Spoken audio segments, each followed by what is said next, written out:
everyone, good evening again, and welcome to our special academy night tonight. It's a great privilege to be able to get to know our young players and to reward them for the marvellous play that they do. And of course that's what the Riversiders are about, bringing young players through and supporting them for our club. And tonight, can I just remind you, mobiles need to be silent or switched off, and then we can get on. Tonight, there's going to be the draw for the Cherry and White Lounge for the game against Castleford on Friday, the 15th of September. So we'll do that later. And I've said a few times, we are desperate for people to serve on our committee, and I know Ian has been visiting, and he's going to have a little chat later and tell you what he's been learning. I don't know if he knows what he is. And if anybody else is interested in coming along and seeing what happens, please do. Last chance tonight for your presentation dinner, and that's going to be on Saturday evening, 23rd of September. In the South Stand Bar, doors open at 7 for a 7:30 start. Players and coaching staff will be joining us, and the three-course dinner cost is £35 for members. Am I a competition captain? Thank you. Right, and 7 for a 7:30 start. £35 members, £40 non-members, and we've got a DJ so we can dance the night away. If you haven't paid yet, you'll need to do it by back tonight, because of course it's only so long before we can let everybody know how many we've got. And then just to remind you, social media, there's YouTube, there's Instagram, there's Twitter, there's Facebook, we're on the road. So keep looking and following. Lancashire Federation Weekend, that's coming up on the 2nd to the 4th of February, and I know Ron's here tonight, so you can ask Ron for more details.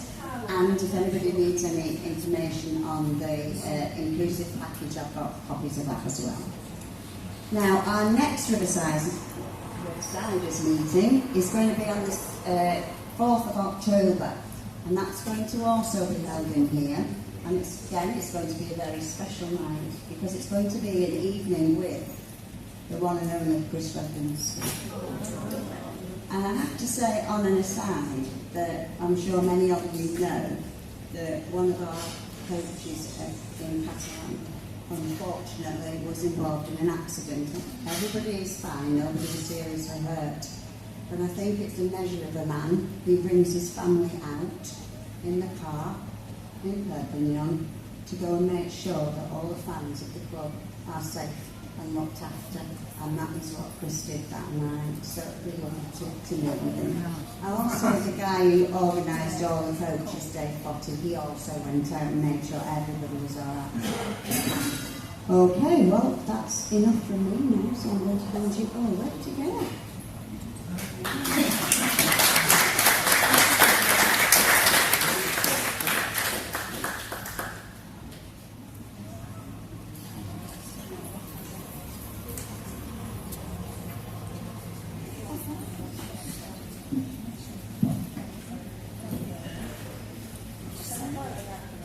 Everybody. So welcome to our September Riversiders meeting, which, as Lynn said, is our second academy night.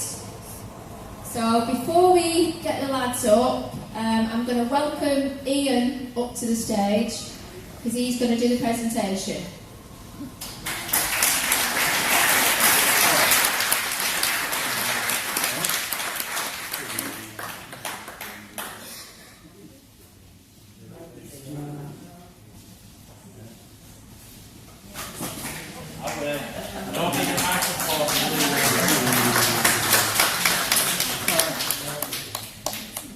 Right, Ian, so Lynn touched on the fact that you've been doing a bit of volunteering with the committee. Yeah. How's that been going? It's been going great. It's been like a new challenge, it's been like a new beginning for me. And like, I didn't thought I could take like a step back and go from being like a supporter to an helper. It's brilliant.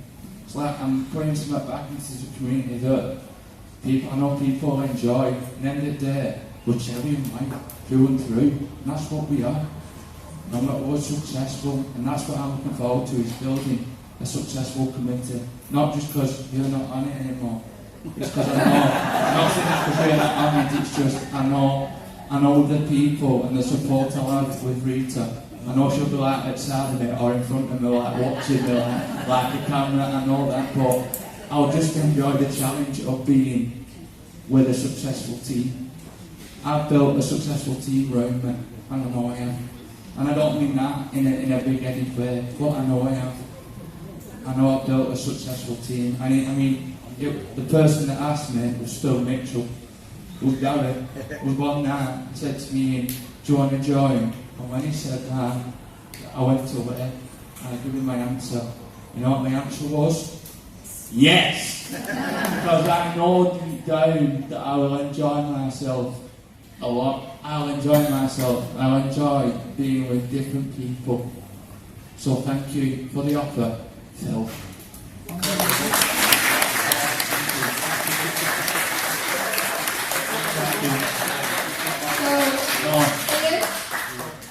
Obviously, we want to get home before midnight, so can you recommend being a volunteer and helping out the committee? I can recommend it to people that I want, that people think, "Oh, I'd like to have a go at that." Have a go. You've only got. Have a go. Never give up. Never give up on chasing your dream in life. Never give up. If there's an opportunity there, take it. Grab it with both hands, like I've done. I've grabbed it with both hands and thought, "Could get me a night out." So, could get me a night out. Could give me a bit of a break from me, Dad. But I'll enjoy it as well. So please, if anybody wants to do it, please come and join. Come and see what we're doing. Just enjoy yourselves. Even if it's just for an hour, just enjoy yourselves, please. Thank you. All right. So, have you got your envelopes? Right, so without further ado, we'll invite the lads up. So, the first one for player of the match for Hull is Dylan Kelly-Duffy.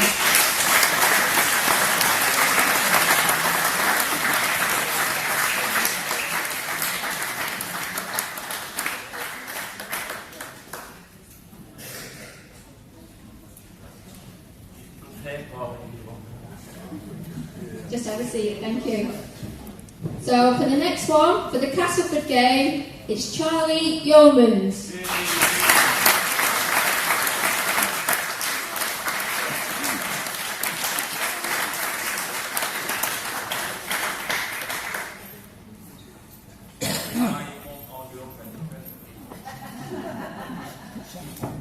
So for the Hull KR game, getting his second for the evening, it's again Charlie Yeomans.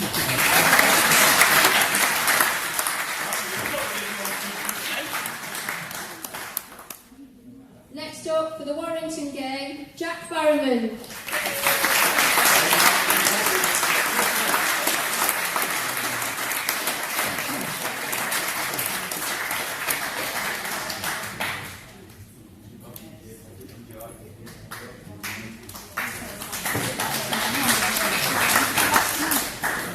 Lastly, for the London game, George O'Loughlin.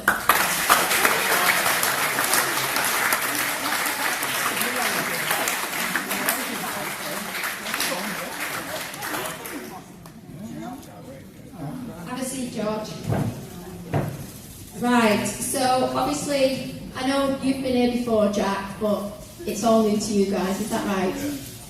So obviously, we'd like to get to know you before we kick off with anything else. So I'm going to pass the mic down, and if you can just introduce yourselves, so just your name, your age and what position you play, and we'll start with you, George.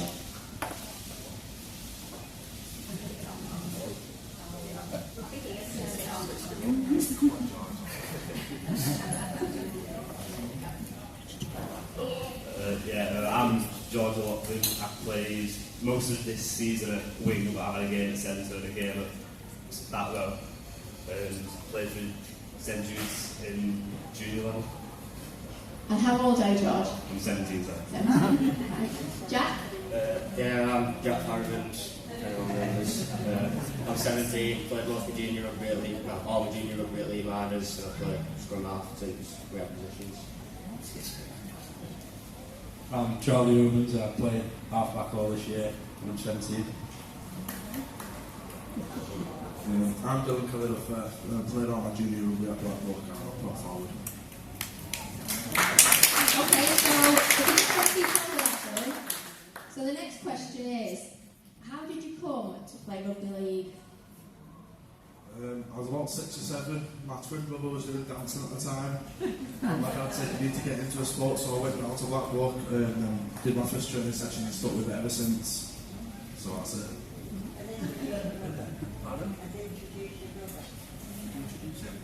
Yes, you also said your brother was dancing. Oh yeah, my twin brother's Trent Kelly-Duffy, he's here at Wigan as well. Same question. Same question? Well, I played rugby union until I was about 8, and then my mate's dad had come from Wigan, brought me down to a place in Warrington, actually, Rylands, and then from there...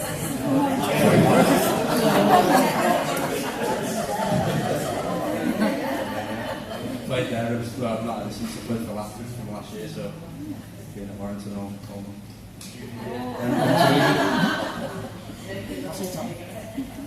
Mine wasn't really a choice, mine was more of a dad. My dad took me down on a Tuesday night, tried it, really enjoyed it, went again on a Friday night, and then carried on from there really, twice a week, played on a Sunday, and then now we're here 4 days a week, so yeah. Yeah, my dad played, so I've always grown up around rugby, so it was just a matter of time. I think I joined my first team when I was like 4 or 5. So it's in your blood then? Yeah. Right, so we're going to go back to you, Dylan, and we're going to cast you back to the Hull game that you got the man of the match for. So you were player of the match in the Hull game, which was back in May. So what can you remember about that game? It was a challenging game. We were 10-0 down at half time, and then we come out the second half. I think we put like 30 points in the second half, and just built off that ever since.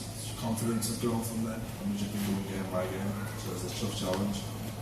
So in that game, you actually came on from the bench. You didn't score a try.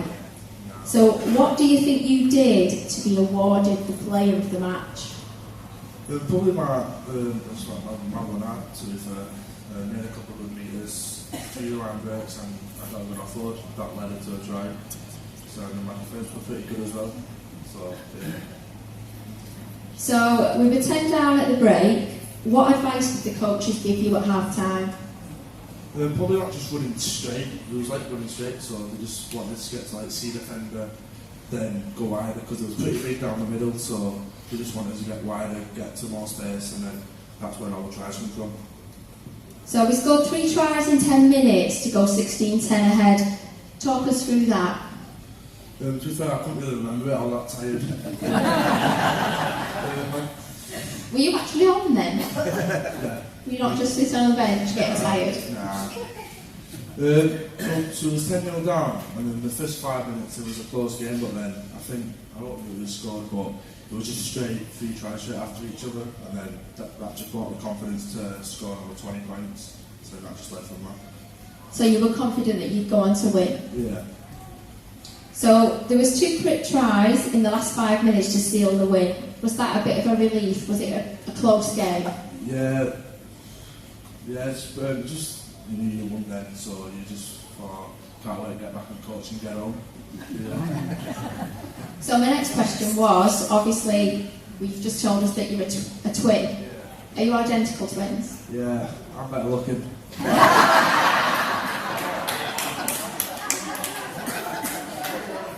And you both got the Warriors together? Yeah. So, have you both always played rugby, or Well, he only started when he was about 7 or 8. He used to ballet dancing. But then I told him to try to get into rugby, and then he'd come down for his first training session. Ever since, he's not looked back. So, have you ever been mixed up by the coaches? Well, they just call us twinner. So, whichever's closest, that's the... So, just touching on that, you were both sin-binned in the whole KR game. Can you tell us what happened? It was mostly Charlie's fault. A little scuffle broke out, then I walked behind him. Charlie's pushing someone, so I had to help him out. And did your brother help you out? Yeah. The ballet dancing brother was helping you out? Yeah, you have to come to save me. So, obviously you got sin-binned. Was the ref not hedging his bets in case he got the wrong twin? Send you both off? Yeah, I think that's why he took us both off. He didn't want to get stood, so he said we both went out 10 minutes and calm down. Right, thanks Dylan. So if you pass the mic to Charlie.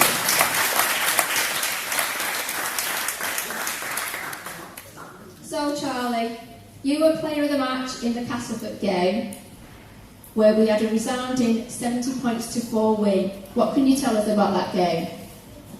I think before the game, the big thing for us was not being complacent in it, and we wanted to stick to the structure throughout the game. There was messages coming on, but it got a bit like off early in the second half, but it was just keep to the structure, and I think that's how we ended up getting our over 70 points for it. So it was a dominant 80 minutes. There was 13 tries from 10 different scorers, and you got 2 of them. You remember that? Yeah, I do. Can you talk us through each of those tries? Yeah, well, to be fair, before the game, I hadn't scored, so it was a bit of a joke that the halfback hadn't scored in the first 4 or 5 games of the season, but I think the 9 Ratch scooted, and I just seen that he was 1-on-1 with the fullback, and I just supported with him, and he tipped it inside, and then I think he stepped, someone scored, and then for the second one, I think I scored it in that bottom left corner there, and we went outside left, and someone offloaded it, and I think I actually got a cramp, and I just fell over the line. So, was it disappointing to concede the 4 points? Yeah, it was. I think a big thing is keeping the team to nil, because no matter how good your attack is, if your defence is better, then they will never be able to beat you. And throughout the game, they barely had much possession, but it was a bit unfortunate, but I think it was pretty hard day, and they just got us in the corner. I think it was just them running hard and being a bit bigger than we was at the time, because it was all first year.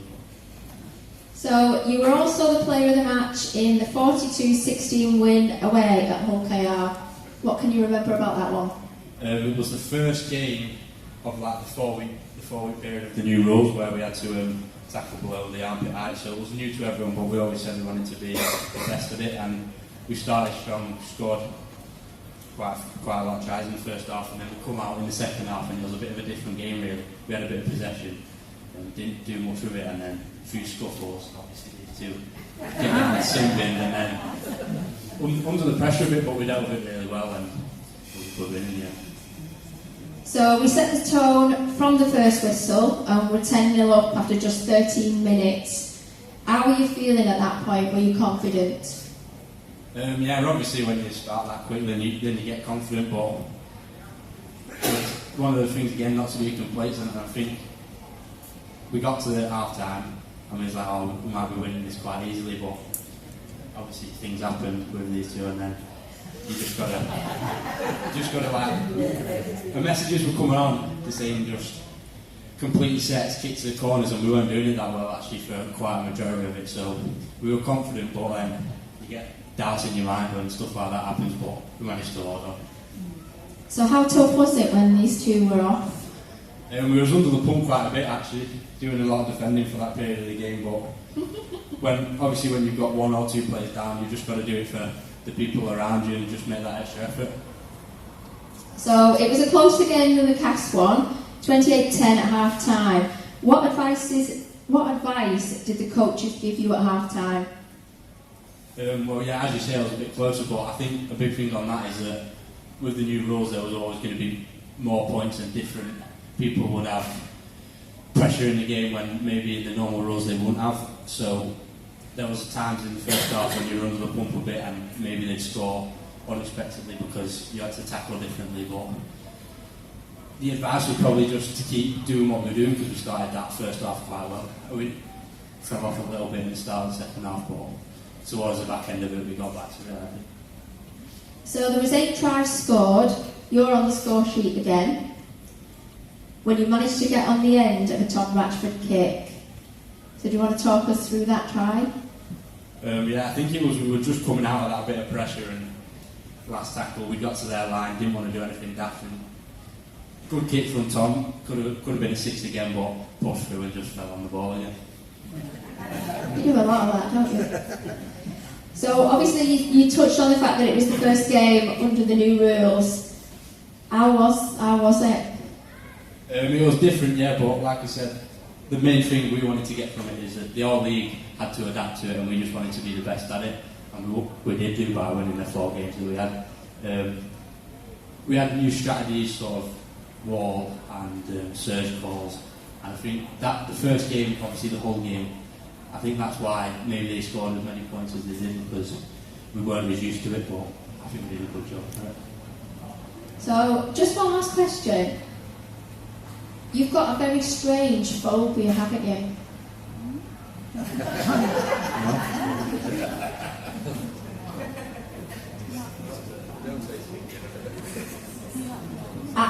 I did hear that you were scared of the cinema.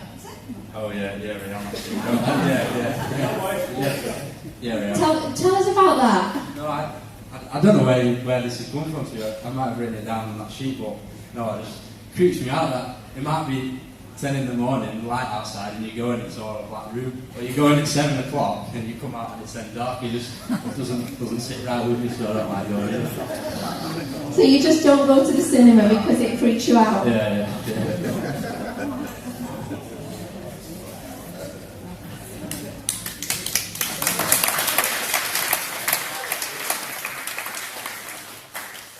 Right, Jack, we're going to move on to you. First question. Did you enjoy the Challenge Cup final? Yeah, I did actually, but probably for the wrong reasons. But yeah, I enjoyed it, enjoyed the experience, seeing Yeomans win it. Did you have your leopard print on? No, I put myself back from that. I think Senate coaches found it, so I'll get in trouble in the morning. Right, so you were player of the match against Warrington, and we won 30 points to 12. So the game was played at the DW Stadium as the curtain raiser for the first team game. How did it feel playing there? We spoke about it as a group. It's a privilege. The last time that an academy team got to play on the DW as a normal league game were over 20 years ago. So we thought it was a real privilege that we've been asked to play on there by Matty and Rav. So that was one of the main focuses going into the game. We can't be asked to go on there and then not get the job done. So how different was it playing at Robin Park?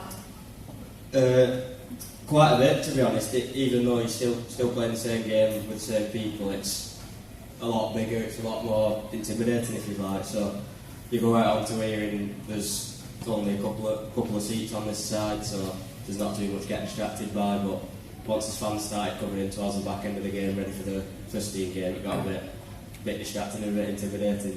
So what can you tell us about the whole experience? Did you prepare differently, or...? Yeah, we got invited in on the Wednesday of that week to train with the first team to prepare both teams for the Warrington game, because there was a bit of I don't know how you put it, controversy from the Warrington side putting things on social media. So we got in and had a chat about that over at the stadium. And so go on, tell us a bit about that. Basically, we like controversy. The Warrington were saying that they have history with the club, but we think that there's no history between us and Warrington. We think we've got more better history, and they're just trying to cling on to something that they've not got. So yeah, we're going to chat about that. What was that, Peter? It will be that year, Nick. Oh, it will be. Do you think so, Frank? No.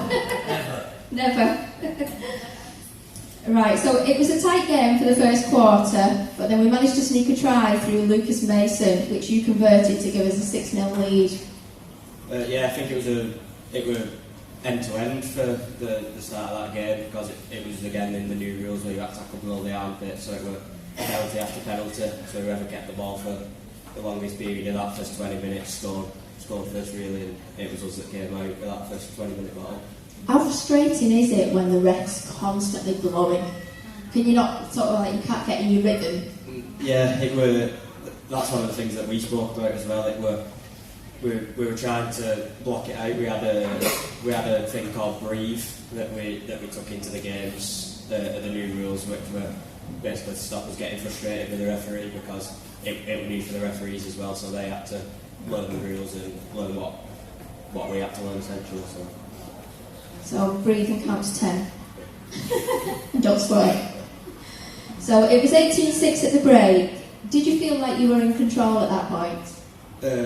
Yeah, we went into half time and we felt comfortable, but I think we still had a couple more gears. Where when we got in, one of the first things John said to us was, "You reminded me of a dog playing with its puppies. You're being a bit too friendly with him, so go out there and get stuck into him." I like that, John. Good advice. So you personally showed some nifty footwork, weaving through a couple of defenders to score. Talk us through that. I got a message from the top from. You can demonstrate it if you want. I'm alright. Yeah, I was looking forward to seeing this nifty footwork then. It's probably because I'm scared of getting tackled. But a message came on from the coaches up top and said, have a run at her. So next time I took the ball, I had a run at the goal. That's what happened before. So you had a perfect 5 from 5 with the boot. Tell us about being the goal kicker. Do you feel extra pressure?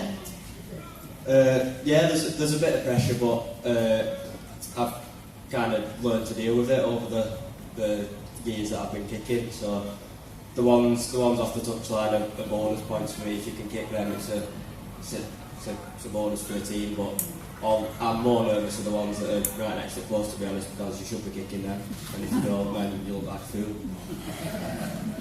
So what extra prep goes into being the goal kicker? Do you have different kinds of training sessions, or do you do extra hours, or?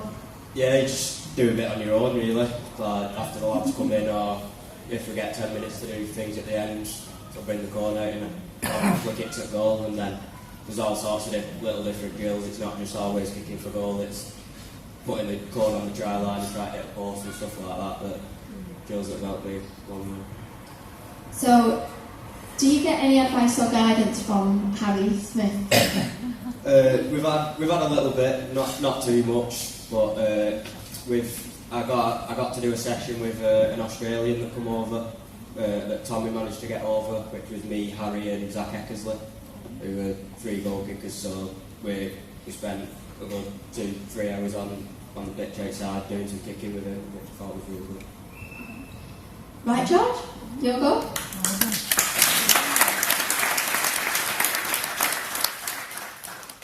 So you were player of the match for the away win against London Broncos, a game that we won 58-6. What can you remember about that game? To be honest, it was a bit of a boring game. I don't really remember much interesting. It was a poor game, poor weather on a poor pitch, long journey down, and you could tell by the way we played it, like we was dealing with all those things, because it was a sloppy start and went in and out of how we usually play. And yeah, we learned more about it as a team and individual players, like dealing with that long journey down, poor weather, a game that you expect them to win, but again with those conditions and the new rules, you never know, so you have to switch on. So there was quite a lot of tricky things that could go against you in that game, but you still got the win. So we scored 10 tries and you played second row for the first time. What can you tell us about that? Well, yeah, I enjoyed it. First time playing in middle. I think I've spent all my junior years at centre, all this season at academy, and last year's scholarship on wing. So it was something new. I enjoy getting stuck in. So what was the reason for the change? Was it tactical, or was there injuries, or? I think Duff's just wanted me to have a run at that row, and he mentions me moving there next season, and he didn't dig on me putting weight on, and I put a bit of weight on, so give it a go. So he's beefing you up ready for it? Yeah. So obviously you're normally a winger, as you said, or centre. So which would be your preferred position? A winger or centre? No. Between winger or centre and second row. Sorry. Probably second row. Second row. Yeah. So we played down in, it was Richmond, wasn't it? I don't remember. Yeah. So obviously you touched on the long travel time. How does that affect your match prep? Usually. Travelling makes me really, really tired. Yeah, it was usually like we're only on the coach for an hour max, so first 30 minutes on the coach, we're all having a laugh, not really thinking too much about the game, and then we'll stop at services, pass the ball about, have a stretch, and when we're back on the coach, it's talking about the game, thinking about the game, like thinking what you've got to do. But London, it's a couple hour journey, so you can't really stay switched on for that. Then whatever it is, 4 hours. So you've got to manage that, like not being like too hyped up for the game, because you can get too hyped up for the game and end up messing up when you start. So was it an early start? Were you up really early? Yeah, I don't remember what time we left. I think it was like 8 or something. Yeah, it wasn't too bad, but still early in his life. At what time did you actually get home? Yeah, it was late because we stopped for Nando's on the way back. So it was a long day. Yeah. Right, so we got off to a flying start and we were already 32-4 up at half time. What's being said in the dressing room at that point? Just don't switch off, because never know when the condition of the rules, a team can easily just put a couple of tries on you. But keep doing what we're doing, stick to the game plan, and go as many points as you can on. So who speaks in the half-time team talks? Is it just the coaches or do the players have an input as well? So at first we'll get together, the coaches will have a word and all, and then a couple of minutes we'll break off, like forwards will talk, backs will talk, or like the left edge will talk or the right edge will talk. Just a little chat like that. So is there a leadership group? Yeah, there's a leadership group. Charlie, Jack, me, Nathan Lowe, Ryan Brown and Joe Baldwin are in it. Like that, Dylan? You're not in it. Maybe John can put a word in for you one day. Right, so obviously you come from a sporting family. So your granddad played 260 games for Wigan, scoring 93 tries.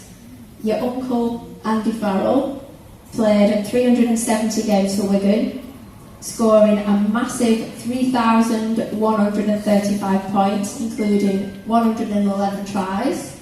And your dad played 459 games, scoring 88 tries.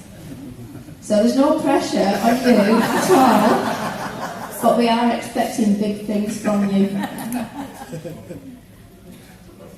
Yeah.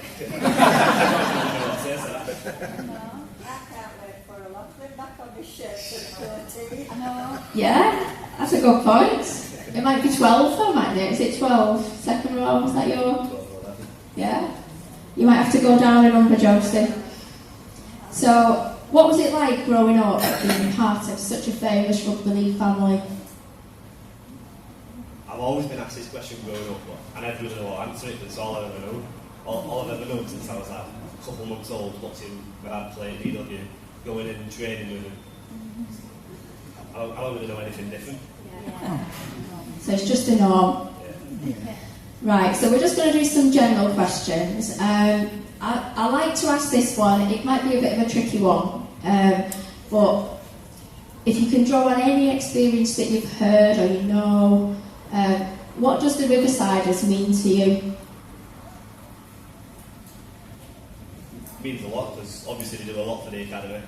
They put a lot of time, effort, money into us, and we appreciate it a lot. Yeah, same as George really. a lot of time and effort that goes into us young lads watching us come through the system, so I think they deserve that trophy at the end of the year. Yeah, that was what I was going to say as well. I think the time and money you put in, what you deserve back is for us to win the semi-final and grand final for you.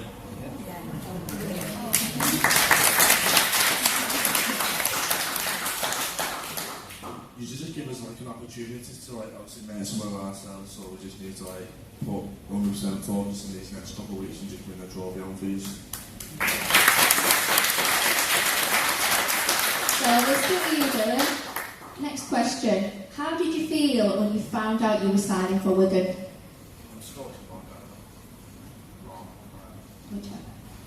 We'll go with Academy, so I knew we had the meetings like, on the day, so I come into training nervous. After that, I think I dropped a couple of balls that session. But then I got the call to come in for my meeting, but then I seen my dad, and then from there, Trent was in before me, and I found out he had one, and then I thought, oh, the other people get one, then I don't, because then they were just telling me something, so then I just thought. Then I went in and I heard the news, so I was just over the moon, and my dad was in. And then by the time I got out of the training, he rang everyone and told everyone to let home his calls.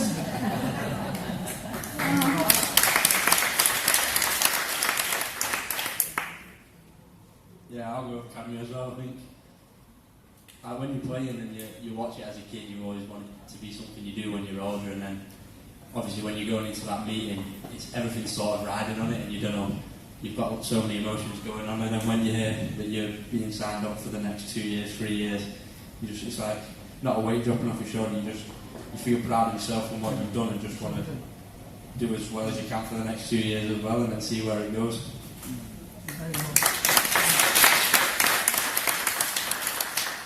Yeah, as I touched on last time, it was more of a sorry than a happy time for my granddad. So.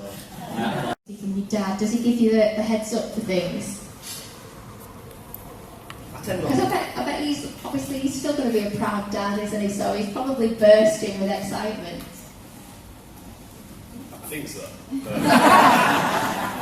Did he play cool? Yeah, he played cool. That sounds like the Sean O'Loughlin we know. He has always been cool, hasn't he? So, George, we'll stick with you. What first team player do you look up to and aspire to be like?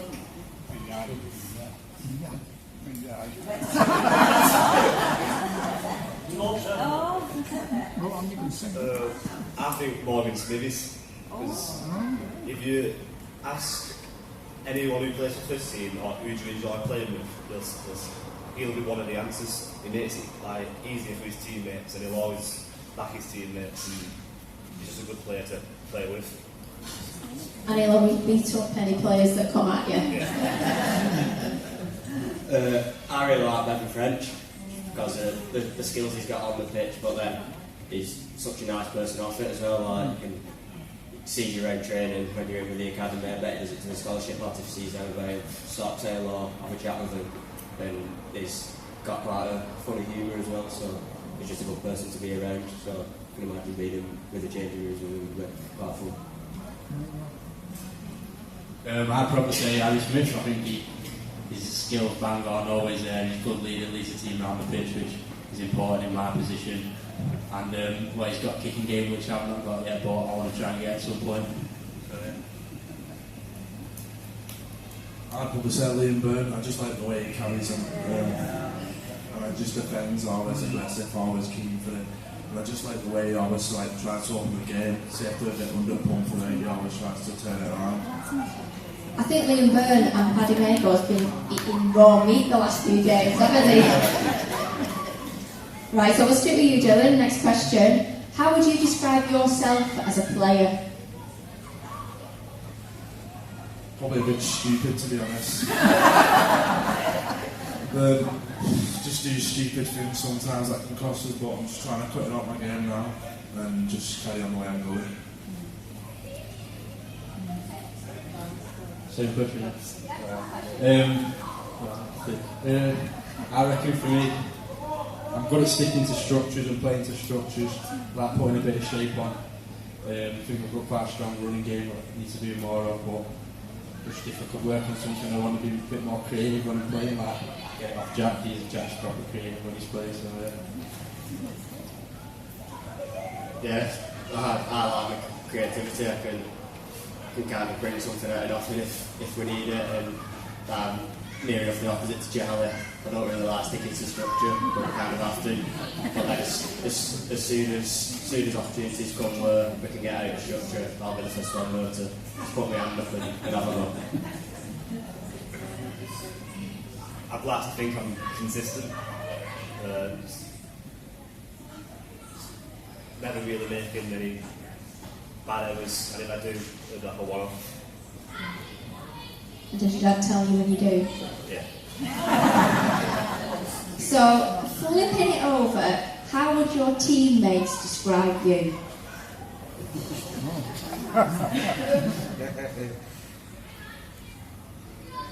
As a player, However you take that question, either as a player or as a person.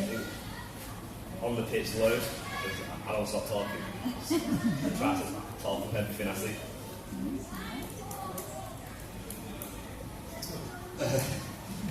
I don't know, it could even go one or two ways. You never know what they're going to come out with, but it could either be one end at scale where they really enjoy the company and like me, or it could be other end at scale, probably Charlie, that don't really like being with me and stuff.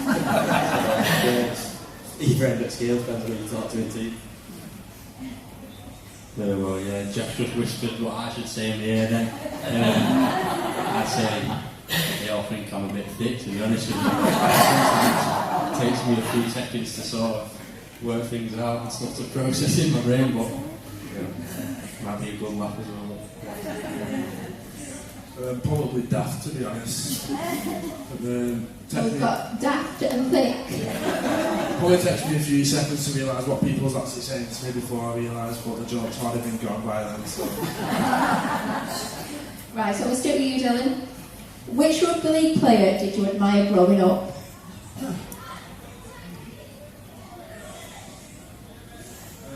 To be fair, probably Paul Wellens, because I always watch him.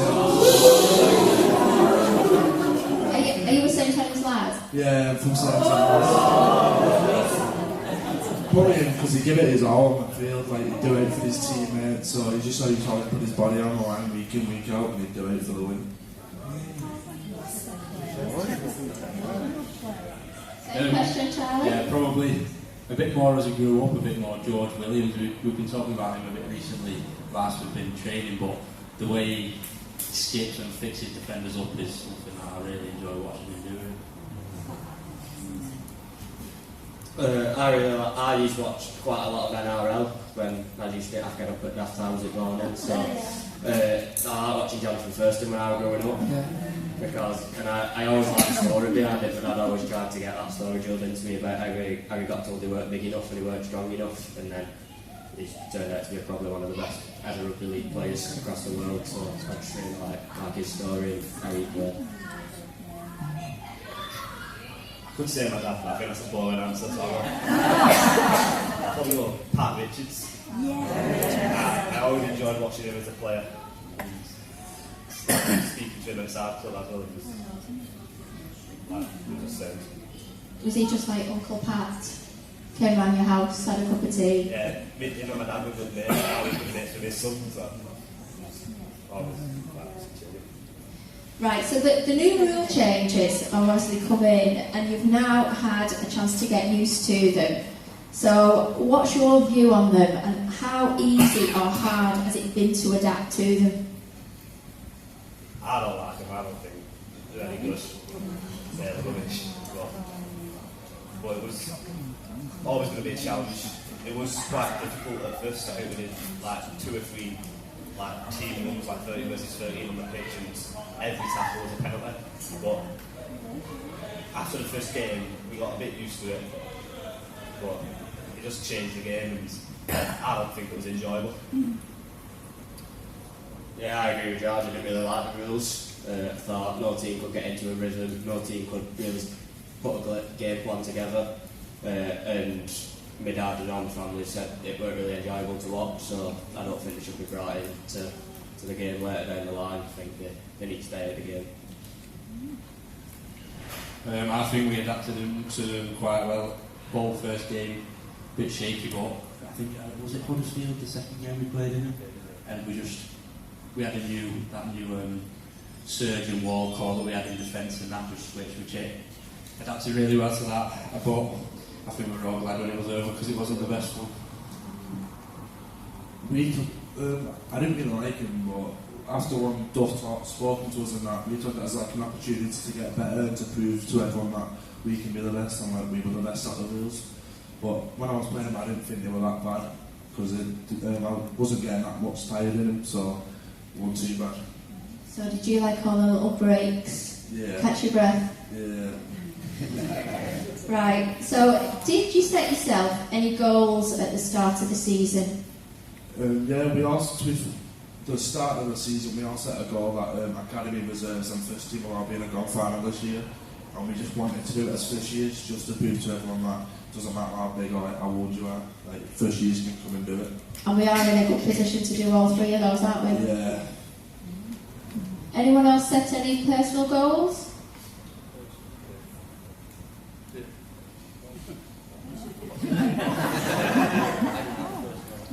Start of the season, I had a personal goal to get weight on, get stronger, and last thing I'm getting I can't think about 20 kg on that so far this season.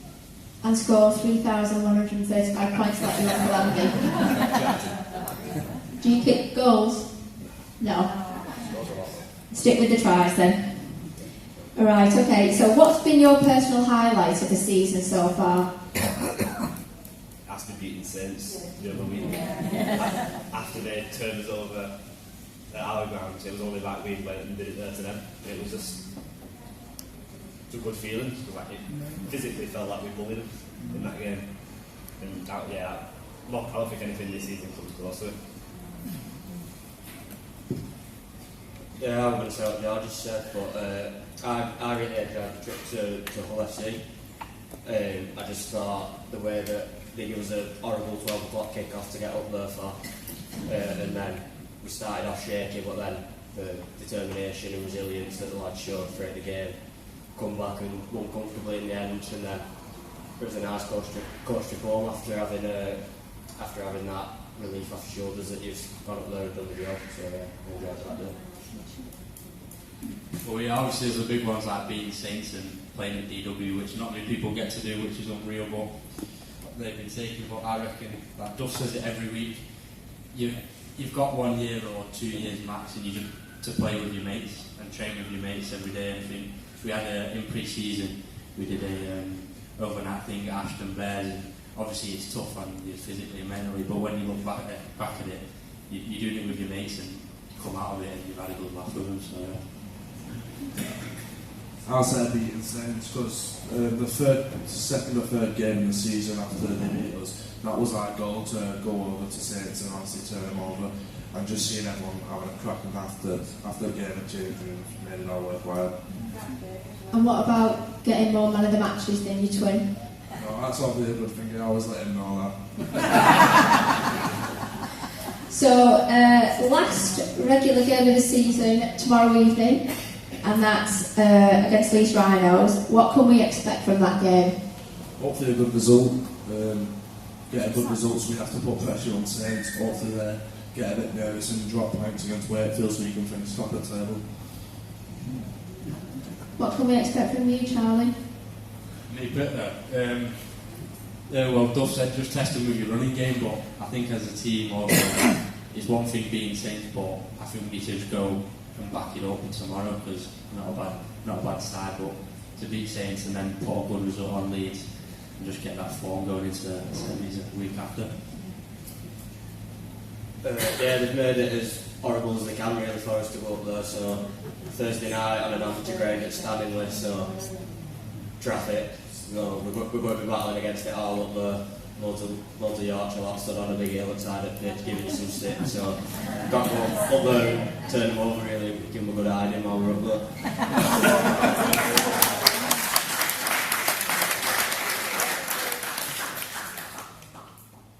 I think it's a good way to set the tone going into the semi-final and what should be the final. Because Leeds won the Academy Grand Final last year, so I think putting a number on them will be a good way to let other teams know that we're here to win it. So, is the top four, is that decided now, or can that still change? Decided. So, am I right in thinking that we'll play Warrington? What we're looking forward to in that game? Go on, George. Giving them another pasting. Well, when we played them on DW, then new rules were still in place, so I feel like there was times where we could have pinned them in their 20 and they would have to put a kick, but it was in a good position. It's a cheap fail after cheap fail, the next thing you know we're on our line. So I feel like it'll be a much better game for the two of us to build structure. Hopefully, but the scoring. Yeah, go on. Yeah, I think it'll be a tough game going into the semi-final. Obviously, they've got that history thing that they talk about with Wigan. So I think they'll be coming for us after we turn them over at DW, so they will want to give us one back for that. So I think we need to go into it like we have done into the last couple of games, keep building, and all the ways up really. Yeah, like George said, like scores, you get some weird results in those 4 games with the new rules, and you think, oh, what's going on here? So we can take it as a win, but we know that in the semi-final, normal rules, got a few lads back. We just need to go out there and play our game because we know we can. We've beaten them once, we should be able to beat them again. I think it's a challenge that we're all looking forward to. Obviously, it's a semi-final, you want to win, get to the final, so it's a high-stake match, but just got to do everything we can to win the game. Great stuff. So on that note, I'd just like to say a huge thank you to all of you for coming. I'm sure you'll all agree that they've been absolutely brilliant, some good entertainment.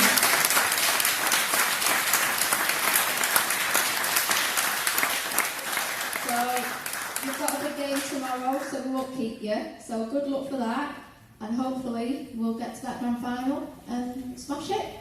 Thanks, guys.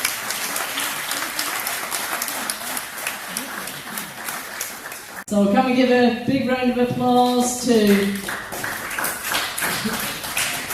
our next guest, Shane Eccles, Head of Youth.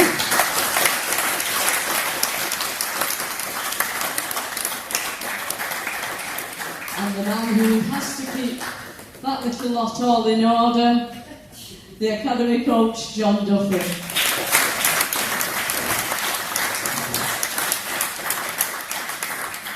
I thought you'd want to sit next to me, John.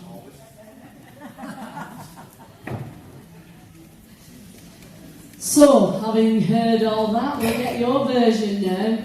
Well, first of all, I'd like to just ask the question. For you, Shane, it's Head of Youth, your first year as Head of Youth. And for you, John, it's your first year as the Academy coach. So, can you tell me how it's gone for you and has it lived up to your expectations? Yeah, so I remember sitting here not long after getting the job and talking about looking forward to it and what we wanted to do. And for myself, it was a dream come true to get the job. And so far, I'm 11 months in. I'm really, really enjoying it. Watching John do what he does with the players, watching the players enjoy playing rugby and wanting to be a Wigan player, it's been fantastic so far. So ticked all the boxes for you. Okay, and what about you, John? Has it ticked all the boxes for you? Yes, I really enjoyed it. It's been a massive challenge, obviously a change from coaching men. Used to do all the youth for quite a few years ago. It's been a great change. There's a reason why I loved doing it back then. There is now. It's not the stuff on the field that we're more proud about. It's the way the people they're becoming, the way they can get up here and speak like they do, dealing with setbacks, dealing with other external pressures, places we go like the London trip and all, and just learning them bits about the game. So when they do get hopefully a first team contract, they've had all these experiences and they're that step above every other club. So it's been great. Right at the beginning, when you came along to the first meeting, we know we were very disrupted on the academy front because of the COVID issues. but you had every confidence in these lads right at the beginning. You said they would really come good this season. What gave you that confidence in them? Was it what you were seeing that you just said, you know, good men as well as good players? Yeah, I mean, I watched a couple of scholarship games last year, and then obviously chatting through with Shane and watching Shane tell me about them, and then just the first couple of weeks you could just tell they were a bit of a special group, and I think you can tell when they come up here speaking, they're very level-headed, but you know, they're good people as well, and they can go a long way, you know. It took us a couple of weeks to get their heads off the floor when Saints come here and told us up, and they've gone and been disciplined, worked hard in the gym. Some of them have put 14-15 kilos on from that game to now, and we look totally different when we're in that Wigan shirt now, so it's all down to them, but we want to go and win it. Obviously with Shane being his first year, big year for Shane, me, and then doing it as a first year group, we wanted to try and win the grand final, bring it back here as a first year group. It's a massive challenge. There's still loads of bumps in the roads that I'm sure will uncover themselves, but I'm sure we can go and do it. I'm sure we can as well. Even within this room, we've seen these lads really coming on, you know, from when they first in, and, you know, perhaps a little of self-belief is what we've seen, you know, that they have more confidence in self, they've grown in stature in that way, as well as the learning curve out on the field. But having been a head coach where you're dealing with senior teams, is there a difference, sort of like, when you're dealing with the youngsters and they're all a similar age group and, in a way, similar problems in life and what have we, is it easier to coach an academy team than, say, the first team where there's issues around families and mortgages and goodness knows what else? What would you say on that one? There's still issues that we get through and we deal with still the same things, families and brothers, sisters and offsprings and all that kind of stuff. I think the more they soak up more at this age, and you can get into what you want to get into and what this club's all about, and make them the people that we want them to be. And it's a real good experience. I think Jeanette's probably said the same. It's like being the dad.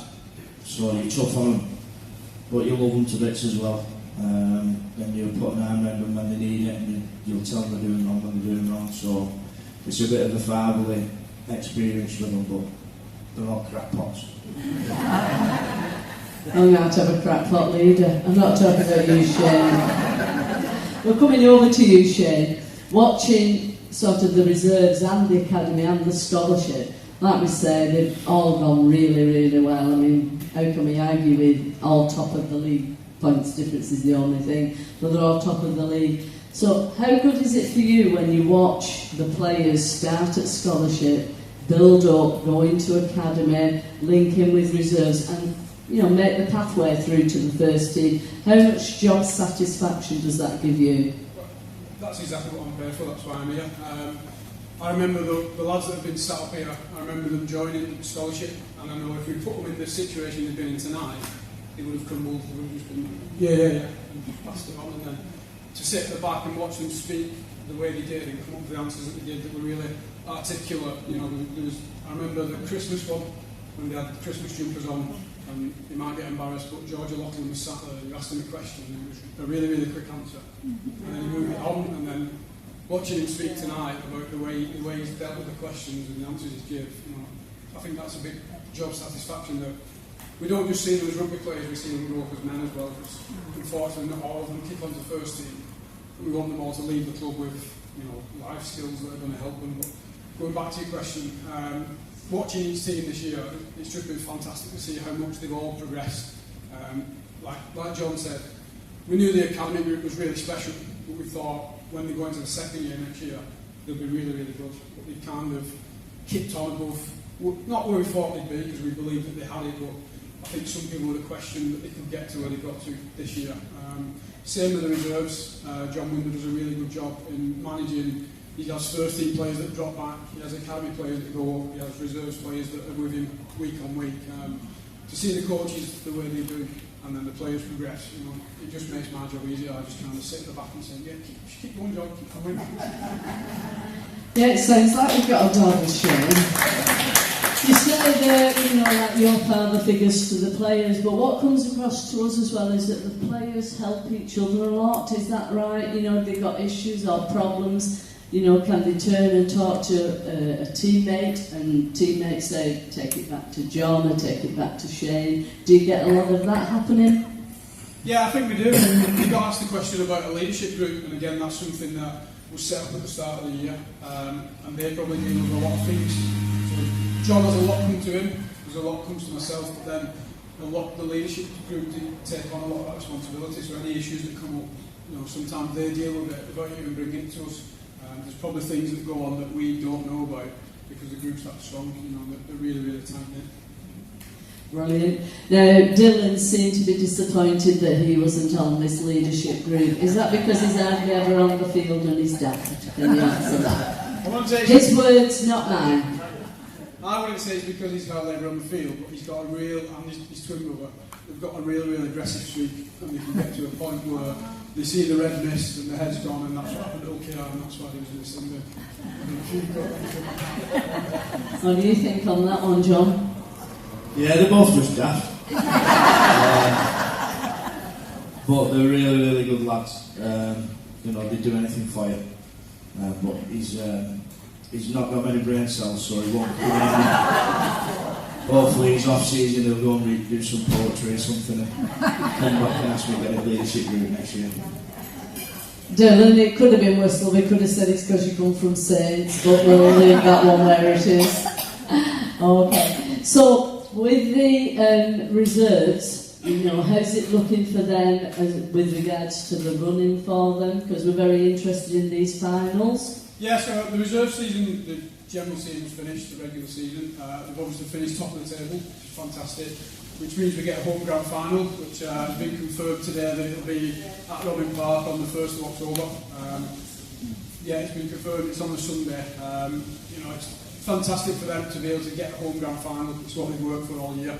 We had it last year, and I remember sitting in the changing room after it, and John Winder saying, we want this to be start of a legacy, we want it to be reserves win the grand final at home, academy then win the grand final, and you know, we want to get back to our club winning trophies regular all the time, which we've done. COVID put a bit of a dent in that, but you know, we've got our pride back. We want to make sure that at youth level we're winning trophies, you know, so that these lads, when they step up to first team, that's what they used to do, and then they go on and play first team and win trophies for us. Just on the reserves, of course, it's very patchy. Some teams have got reserves and what. If you had a magic wand, or if you could make a choice, would you have every club has to have a reserves team?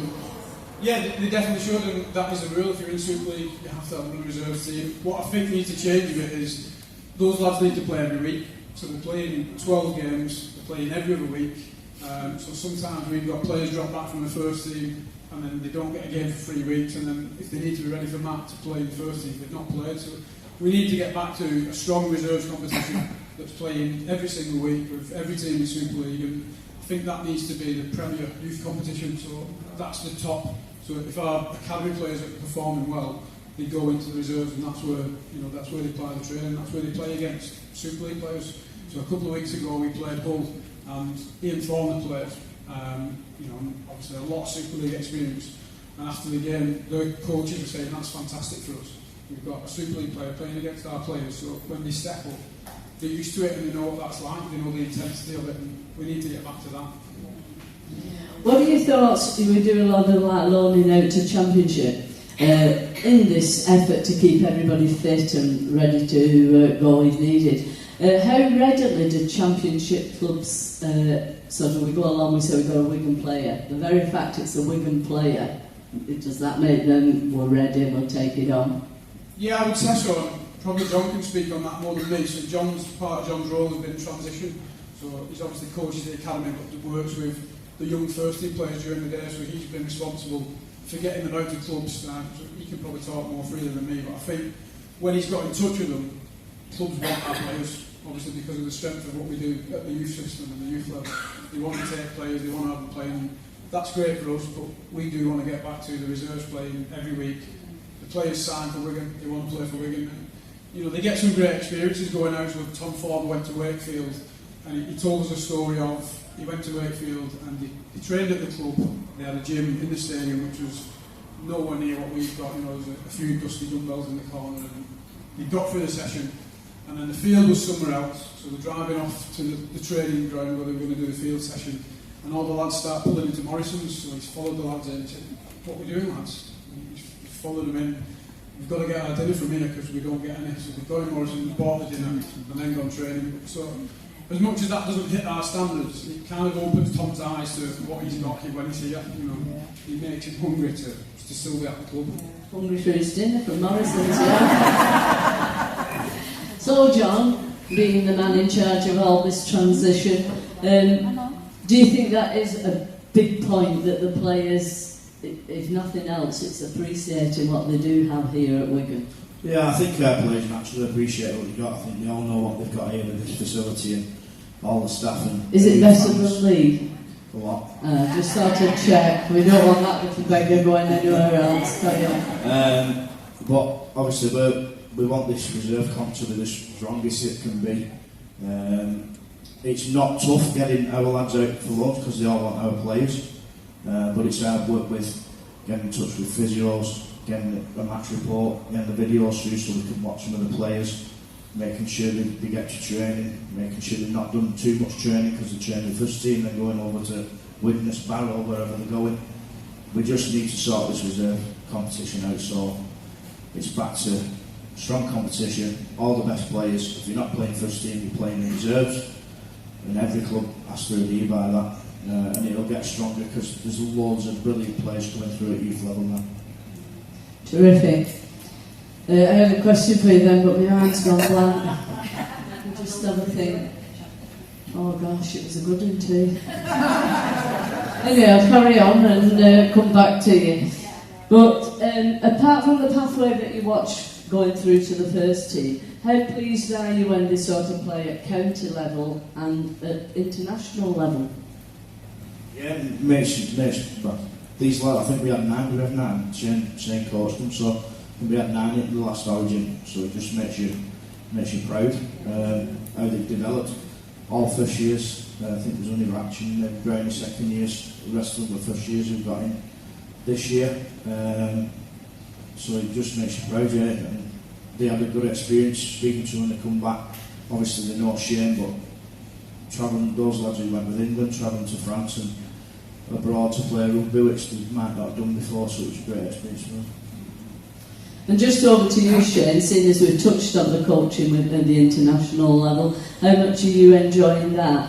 And do you see how readily the Wigan lads can bond in with the other players? Yeah, it was really, really good for me.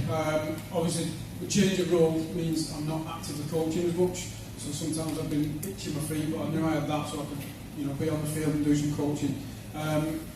I think our lads did really, really well. Like John said, we got 9 in the last game, which makes up almost 50% of the squad, which I think just shows what we can have going forward in terms of player production. And then the international, we had 5 players selected in that, and it was a 20-man squad. So 25% of the squad was made up of Wigan players as well. But yeah, for myself, being on the field was really good.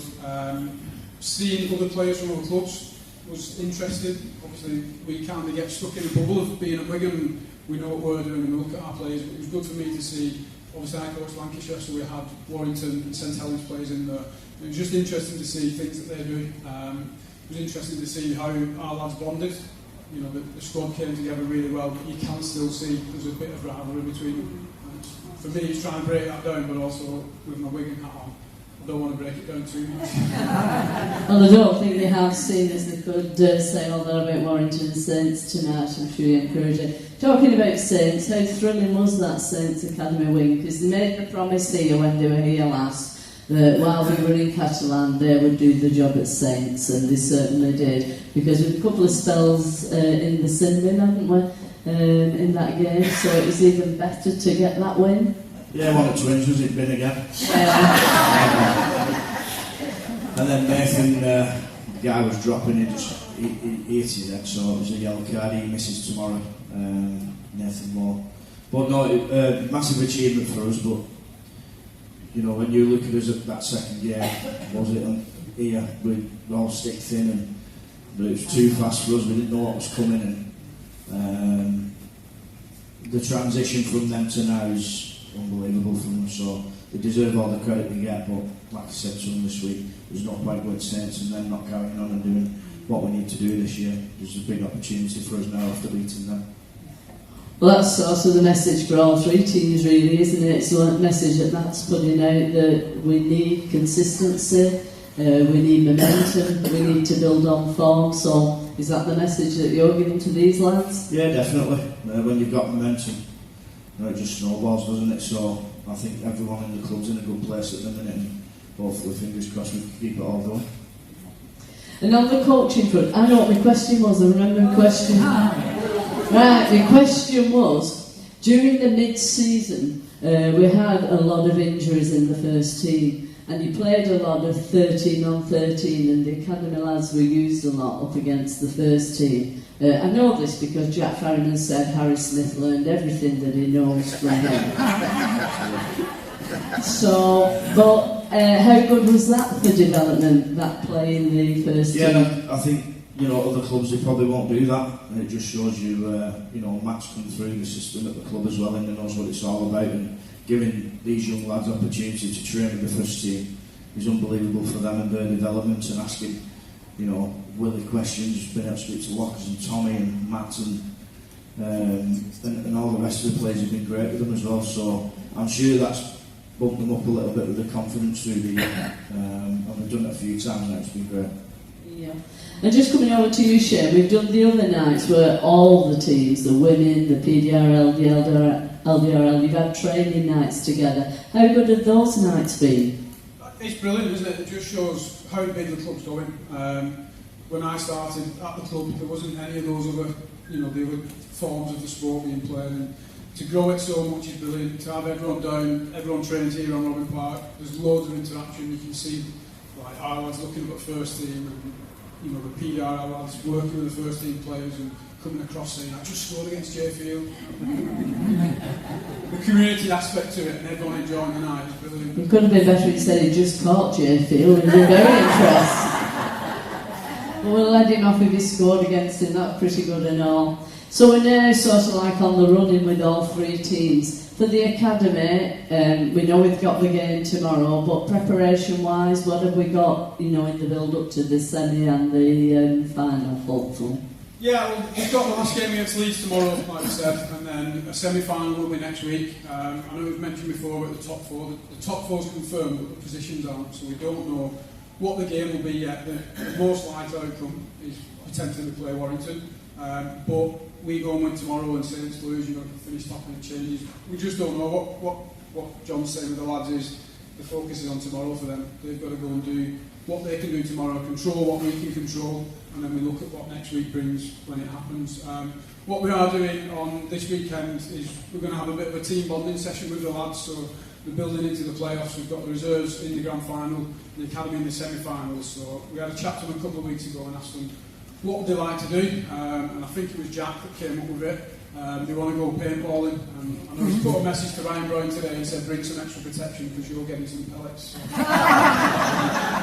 So this weekend we're going to take them paintballing, you know, just to get them together, get them working with each other, build a bit of team, you know, camaraderie going into the semi-finals and finals. Well, we might have known Jack would want paint somebody's balls, mightn't we? Yeah, there you go, that's Jack. And something that is of interest to you members is that we're going to make a donation to your event, a donation of £300 to hopefully help the lads to have a good time. So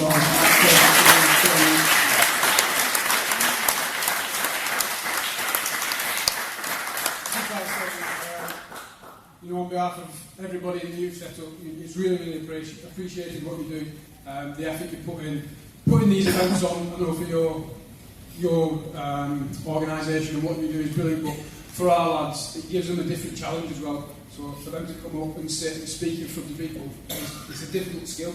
And like I said before, we've seen them improve from where they started at the start of the season, So how they can come and sit here and hold a room like we did and speak to everyone and watch people engage with them is fantastic, but also the financial support that you give is really, really appreciated and makes a big difference to what we do with the players. Cracking, and we're well happy. It's what the Riversiders have been about. It's all about the youth. That's what we support here at Wigan. So, definitely we're reaping the rewards for that. And our presentation dinner is on the 23rd of September. We don't know how that will fall with regards to the final yet, but I know you will make sure we get the lads here, whatever day we play on. If you play on the Sunday, you have to behave yourself.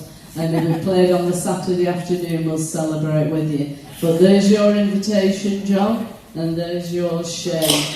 And on that note, I think we'll give Shane and John a huge round of applause.